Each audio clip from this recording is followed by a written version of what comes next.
Stephanie Roloff reporting at Olympic Cards and Comics in Lacey, Washington, where they are one of many comic stores nationwide participating in Free Comic Book Day. This nationwide event has occurred on the first Saturday of May since 2002. Today, on May 4th, at Olympic Cards and Comics, fans waited for the doors to open at 10 a.m. and can stick around the store till midnight when it closes. With an array of comics from the classics to new originals, fans are here digging for their favorites. Owner Gabby has just about everything for nerds and geeks alike. Along with numerous comics, her store offers baseball cards, board games, action figures, and much, much more. This is a day for young and old, and also a day to attract new comic book fans. It is a crowded hustle here as fans grab their free comics this one day of the year.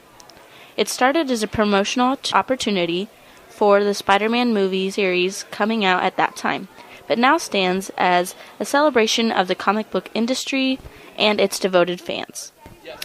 Today there are several superfans, including John McDonald, who is dressed up as Wolverine and is a local fan from the area.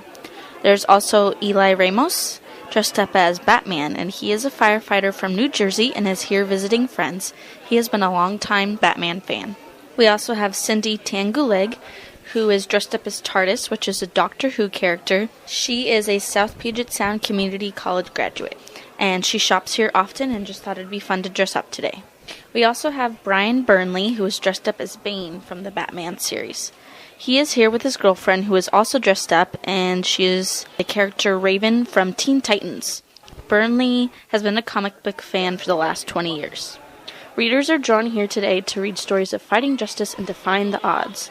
Here's a place where there is a little something for everyone because, after all, wouldn't we all like to think there's a little bit of superhero in all of us?